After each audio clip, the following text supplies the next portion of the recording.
ඔන්න එහෙනම් guys මම අද මම මේ යුනිට් එක කලින් වීඩියෝ එකේ රෙසිස්ටර් දෙවෙනි වීඩියෝ එකේ මම කිව්වා මෙන්න මේ යුනිට් එක පෙන්වුවා ඔයාලට. දැන් මම අද පෙන්වන්නම් මේ යුනිට් එක මොකක්ද කියලා. මේකේ තියෙන්නේ මේ සාමාන්‍ය හෝල්ඩර් එකක්. හරිද? ඒකෙන් තියෙනවා මේ 230 ගේ මේ 230 ඉන්පුට් මම කෙලින්ම මේක බිත්තර ගහගෙන තියෙන කරන්ට් එකට. හරිද?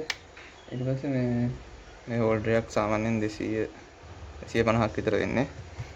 මේ තියෙන්නේ ලෑල්ලක් දාලා මේකට මම මගේ මේ මේසෙ හදපු මේකෙන්ම අලවගෙන තියෙන තව ඉතුරු වෙච්ච හින්දා හරිද ඔයාලකද මේක සාමාන්‍ය මෙහෙමයි ඉතින් මෙච්චර දෙයක් ඕනේ නැහැ මෙතෙන්ට මේ නිකන් මේ හෝල්ඩර් එකට වයර් දෙකම නන්න පුළුවන් නමුත් මට එහෙම හරියන්නේ මට පොඩ්ඩක් පිළිවෙලට ලස්සනට වැඩේ තියෙනවා ඊට පස්සේ මෙතන යුනිට් එකේ තියෙන්නේ මේකේ මොනවා කියලා හිතන්නේ හරිද මේක මම කියන්නේ නැහැ මොකක්ද තියෙන්නේ කියලා ඔයාලා කමෙන්ට් කරන්න බලන්න මේ වීඩියෝ එකේ අන්තිමේ මොකද මේක සාමාන්‍ය ඔයාලට සාමාන්‍ය දැනීමක් තියෙන්න ඕනේ මේක මෙතන මොකක්ද තියෙන්නේ කියලා හරිද යුනිට් එකේ තියෙනක මම කියන්නේ නැහැ කමෙන්ට් කරන්න බලන්න හරිද මම මේ මොකද මේ බල්බ් එක හදන ඉවරෙද්දි මම ඔයාලට හදලා යද්දි කියන බල්බ් එක හදන්නේ කොහොමද කියලා හරිද ඒ හින්දා ඔයාලා තේරුම් ගන්න ඕනේ මෙතන මොකක්ද තියෙන්නේ කියලා මෙතන තියෙනක ඔයාලා කමෙන්ට් කරන්න හරිද එහෙනම් දැන් මම මේක කරන්ට් එකට ගහගෙන තියෙන්නේ හරිද කරන්ට් එක ගහගෙන තියෙන්නේ මේ මෙන්න මේ ප්‍රෝබ් දෙකයි ෆ්ලෙක්සිබල් වයර් දෙක තමයි මේ ප්‍රෝබ් දෙක ඇතුළට බස්සලා පාස්සල් තියෙන්නේ මේ ප්‍රෝබ් දෙක අලි එක්ස්ප්‍රෙස් එකෙන් තමයි ගෙන්නුවේ හරිද මේ ප්‍රෝබ් දෙකක් මම හිතන්නේ රුපියල් 150ක් විතර ඊට පස්සේ මෙන්න මේ ලයිට් තියෙනවා මගේ ළඟ මේක අලි එක්ස්ප්‍රෙස් එකේ රුපියල් 1ක් ගෙන්නන කිසිම fee එකක් නැහැ මම මේකෙන් බල්බ් 200ක් විතර ගෙන්නුවා හරිද ඊට පස්සේ මේක තියෙනවා 6.8 ඕම් පේනවද දන්නේ ඕම් මම මේක ෆොටෝ එකක් දාන්නම් මේ වීඩියෝ එකට හරිද මේක 6.8 ඕම් රෙසිස්ටර් එකක් හරිද 6.8 ඕම් ඊට පස්සේ මේ පෙන්නන්නම් ඒකෙම දාලා හදපු බල්බ් එකක් මේ බල්බ් එක පත්තු වෙනවා දැක්කනේ බල්බ් එක පත්තු වෙනවා මේක දාලා තමයි හදලා තියෙන්නේ මේ හේතුව මේ බල්බ් එකයි වෙනස් පේනවනේ මේ බල්බ් එක කොටුයි පොඩි නමුත් මම ගෙනාව බල්බ් එක මේ පොඩ්ඩක් දිගයි හරිද ඒක දාන්න පුළුවන් එකක් පෙන්නන්න දැන් මම පෙන්නන්න ඔය හැම බල්බ් જાතියම තියෙනවා අලි එක්ස්ප්‍රෙස් එකේ. ඒකෙන් ගෙන්නන එක තමයි ලාභ. මෙහෙන් ගන්න එකත් එක බල්බ් රුපියල් 5ක් වෙනවා. අන්න මේක තියෙනවා. ලයිට් එක. මම කියන්නම් මේ ලයිට් එක හදන හැටි මම මේ ලයිට් එක හදලා පෙන්නන්න දෙයක් නැහැ. ඉතින් මේ ඒක ඉක් කරන්න ඕන මෙන්න මේ වගේ එක්ක බල්බ් එක දාන්න ඕන. මෙන්න මේ වගේ දැන්ට බල්බ් එක දාන්න ඕන. නැත්නම් අර ඕම් 6.8 රෙසිස්ටර් එකක් දාන්න ඕන. මේ තියෙන රෙසිස්ටර් එක. මේක පාට බලුවොත් මුලට නිල් පාට. හරිද? ඊට පස්සේ අලු පාට. ඊට පස්සේ තියෙන්නේ ගෝල්ඩ් කලර් ඉරි දෙකක්. හරිද? නිල් පාටයි අලු පාටයි ගෝල්ඩ් කලර් ඉරි දෙකකුයි හරිද බල්බ් එකක් නැත්තම් දැනට මේක රෙසිස්ටර් එක පැත්තක් නැහැ රෙසිස්ටර් පැත්තක් නේ ඒක හින්දා කිසි අවුලක් නැහැ මේ ඕන විදිහකට පාසන් තියෙනවා මම මේ පෙන්නන්නම් මේ බල්බ් එක දැන් මගේ යුනිට් එකෙන් ලෙඩේ හොයන හැටි බල්බ් එකේ මම දැනටම දන්නවා මම මේක චෙක් කරා හරිද මම දන්නවා මේක ලෙඩේ කොහෙද තියෙන්නේ කියලා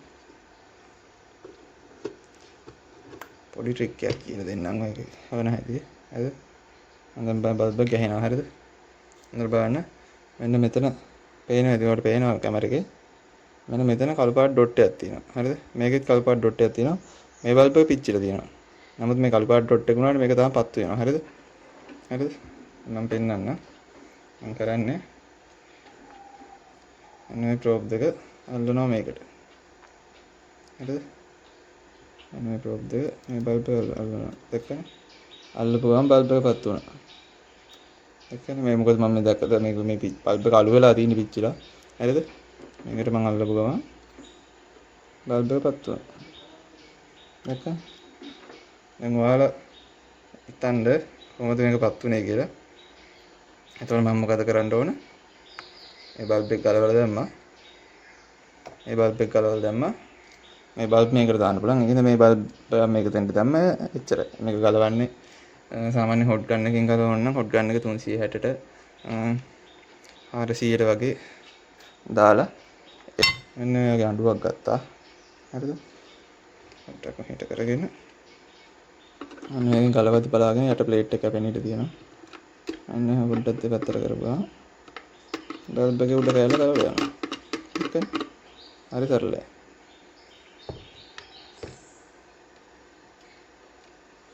අනිවාර්යෙන් දැන් මම මේ ස්විච් එක ඕෆ් කරලා ප්ලග් එක ගලවන්න තියෙන්නේ. ඒකින්ද නැත්තම් මේ ඒක අනිවාර්යෙන් ගලවන්න නැත්තම් මේ තහඩුවක් තියෙන මේ කරන්ට් එක වදිවි. දැක්කද? බල්බ් එක නිකම්ම ගලවලා පාස්සන්නේ මෙහෙම හරිද?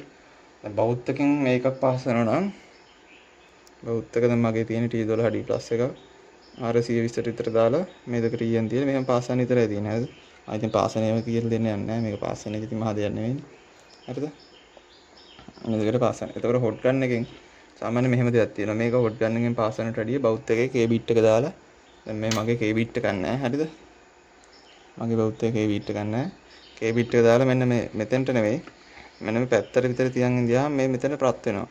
ඊට පස්සේ ඔයාට මේ බල්බ් එක තියෙනවා නම් බල්බ් එක මෙතනින් තියලා පොඩ්ඩක් අල්ලන් ඉඳියාම බල්බ් එක පෑස් වෙනවා.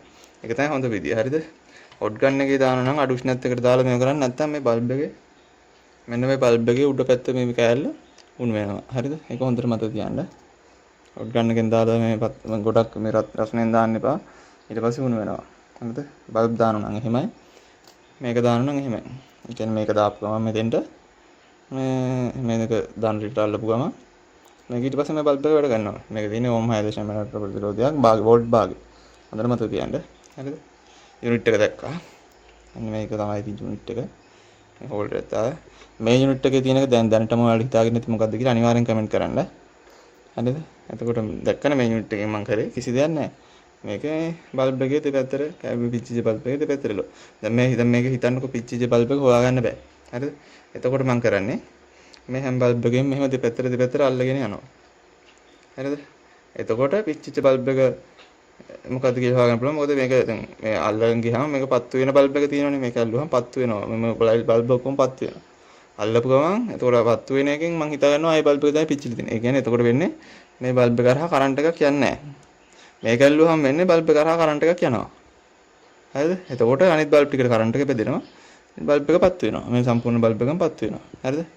මේකෙන් කරන්නේ මේ මන් දෙපැත්තට අල්ලන එක විතරයි. එතකොට මේ පිච්චිච්ච එකට මම අල්ලපු ගමන් අනිත් බල්බ් එක පත්තු වෙනවා. ඔක්කොම පත්තු වෙනවා. පැහැදිලිද? මේ යුනිට් එකේ තියෙන මොකක්ද කියලා ඔයාලා කමෙන්ට් කරන්න බලන්න. එහෙනම් ඉතින් මතකයිනේ. රෙසිස්ටරේ නම් දණ්ඩිනට පැත්තක් නැහැ පැයසුවා. බල්බ් එක පාස් කරනවා නම් K බිට් එකක් දාලා බවුත් එකෙන් හරි නැත්නම් හොට් ගන්න එකෙන් පාස් කරනවා නම් අර වගේ අඩු උෂ්ණත්වයකට දාලා පාස්සන්න. මම ඔක මේක දැන් මට පාසල පෙන්වන්න පුළුවන්. මම පාසලක පෙන්නුවා කියලා ඔයාලට ප්‍රැක්ටිකල් එකක් ඉන්නේ නැහැ කොහොමදවත්. හරිද? ඒක බොරු වැඩන්නේ. එහෙනම් මෙන්න මෙහෙම තියලා ඉතින් බල්බ් එක මෙතනින් තියලා මේ බල්බ් එක මෙතනින් ගන්න එළියෙන් තියලා පේස් පොඩ්ඩක් දාලා පාස්සන්න විතරයි තියෙන්නේ ඉතින්. සාමාන්‍ය හොට් ගන්න එක පුරුදු නැති කෙනෙක් කවදාවත් මේක පාස්සන්න යන්නේ නැහැ. ඒකින්ද පුරුදු වෙන්න දන්නේ මේ බෞද්ධයක් වුණත් හරිම සරලයි. ඉතින් අර වගේ තමයි. මේ එනේදී යුනිට් එකත් මම ගැනකෝ අනිවාර්යෙන් කමෙන්ට් කරන්න බලන්න මේ යුනිට් මේක ඇතුලේ මොකක්ද තියෙන්නේ කියලා. මේක පොඩි යුනිට් එකක් තියෙන්නේ. හරිද? එතකොට මේකෙන් එන්නේ මේක ඇල්ලපු ගමන් අනිත් බල්බ් එකම වැඩ කරනවා. පිච්චිච්ච එක කරන්ට් එක කියලා වැඩ කරනවා. මේක ඇතුලේ තියෙන්නේ මොකක්ද කියලා අනිවාර්යෙන් කමෙන්ට් කරන්න බලමු කවුද වැඩෝ කියලා. එහෙනම් අපි මේක පොඩි වීඩියෝ. අපි ඊළඟ වීඩියෝෙන් හම්බෙමු. එහෙනම් අපි අලුත් වීඩියෝකින් හම්බෙමු.